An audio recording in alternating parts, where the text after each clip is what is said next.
Hello મિત્રો, નમસ્કાર, જય હિન્દ. હું એનઆર સાંગાણી ટેક્સ એડવાઇઝરમાંથી નરેશ સાંગાણી આ નવા વિડીયોમાં ફરી આપનું હાર્દિક સ્વાગત કરું છું. આપ જાણો છો તેમ 22 સપ્ટેમ્બર 2025 ના રોજ જે નવા જીએસટી ના સ્ટેપ લાગુ કરવાના છે. હવે મિત્રો આપણે એ જોવાનું છે કે ઘણા સપ્લાયર મિત્રો છે કે જેમને એ પણ પ્રશ્ન હોય કે આ 22 તારીખે આ જીએસટી નવા સ્લેબ લાગુ પડવાથી એને નવો રેટ લગાવવો કે જૂનો રેટ લગાવવો, તો એ અંગેનું આ વિડીયોમાં વિસ્તૃત માહિતી આપવામાં આવેલી છે. તો વિનંતી છે કે આ વિડીયો અંત સુધી જોજો. હવે મિત્રો, આ નવો અને જૂનો ટેક્સ રેટ ક્યારે લગાવવો અને ક્યારે એ લાગુ પડશે એ ચૂકવણી અથવા ઇન્વોઇસની તારીખને આધારિત વિસ્તૃત આપણે આ વિડીયોમાં જોવાનું છે. ક્યારે જૂનો ટેક્સ લગાડવો અને ક્યારે નવો ટેક્સ લગાડવો એ આપણે હવે એક ટેબલ દ્વારા આ વિડીયોમાં જોવાનું છે. જેમાં સૌથી પહેલા જોઈએ કે સપ્લાયની તારીખ. જો સપ્લાયની તારીખ 22/9/2025 ની પહેલા હોય, ઇન્વોઇસની તારીખ પણ 22/9 ની પહેલા હોય અને એ બિલનું ચૂકવણી તમે 22/9 પહેલા કરી દીધી તો તમારે જૂનો ટેક્સ રેટ લાગુ પડશે. અને આગળ જોઈએ, જો સપ્લાયની તારીખ 22/9 પહેલા હોય, ઇન્વોઇસની તારીખ પણ 22/9 ની પહેલા હોય, પરંતુ એની ચૂકવણી 22/9 પછી કરવામાં આવી તો એમાં પણ જૂના ટેક્સ પ્રમાણે લાગશે. જો તમારા દ્વારા સપ્લાય કરવામાં આવેલા માલની તારીખ 22/9 પહેલા હોય, એને ઇન્વોઇસની તારીખ 22/9/2025 પછીની અને પેમેન્ટ તમે પહેલા કર્યું તો પણ જૂના જીએસટી દર પ્રમાણે લાગુ પડશે.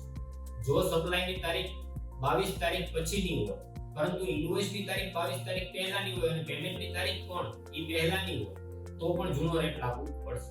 જો સપ્લાયની તારીખ 22 તારીખ પછીની હોય, ઇન્વોઇસની તારીખ પણ 22 તારીખ પછીની હોય પરંતુ તમે પેમેન્ટ જો 22 તારીખ પહેલા કર્યું હોય તો તમારે નવા જીએસટી રેટ પ્રમાણે લાગુ પડશે.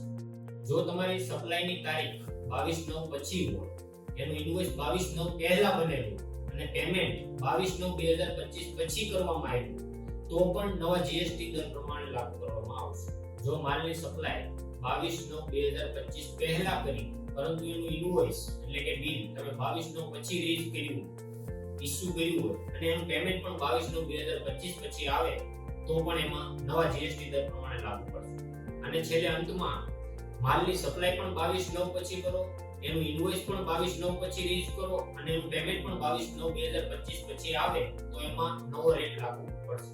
હવે આપણે આગળ જોયું તેમ ઉપરના અલગ અલગ સંજોગોમાં, મતલબ કે ઇન્વોઇસની તારીખ, સપ્લાયની તારીખ અને ચૂકવણીની તારીખ. હવે ઇન્વોઇસની તારીખ અને સપ્લાયની તારીખ તો જે છે એ ખબર જ છે, પરંતુ ચૂકવણીની તારીખ કઈ ગણવી તો એમાં એક ખાસ નોંધ છે કે જેમાં ચૂકવણીની તારીખમાં બેંક એન્ટ્રી અથવા બુક્સ એન્ટ્રી એમાંથી જે વહેલી તારીખ હોય, જે પહેલા આવતી હોય એ તારીખ માન્ય ગણવામાં આવશે. પરંતુ ચૂકવણીની તારીખ નક્કી કરવામાં જો બેંક ક્રેડિટની તારીખ 4 કામકાજના દિવસો પછી આવે તો જીએસટી રેટ બદલાવવાના હોય તો બેંકની ક્રેડિટની તારીખ જ માન્ય ગણાશે. અને જો અંતમાં સરળ ભાષામાં સમજાવું તો ઇન્વોઇસની તારીખ એટલે કે બિલની તારીખ અને સપ્લાયની તારીખ 22/9 પહેલાની હશે તો જૂના જીએસટી રેટ લાગશે અને સપ્લાય અને ઇન્વોઇસની તારીખ 22/9 પછીની હશે તો નવા જીએસટી દર લાગશે. પછી એની ચૂકવણી ભલે ગમે ત્યારે થાય, એનાથી કંઈ ફરક પડતો નથી. અને આમાં એક અપવાદ છે મિત્રો કે જો સપ્લાય 22/9 પછી હોય પરંતુ એનું ઇન્વોઇસ 22/9 પહેલાનું હોય અને પેમેન્ટ પણ 22/9/2025 પહેલાનું હોય તો જૂના જીએસટી રેટ લાગશે.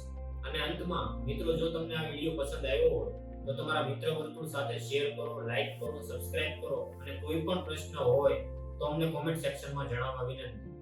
નમસ્કાર, જય હિન્દ.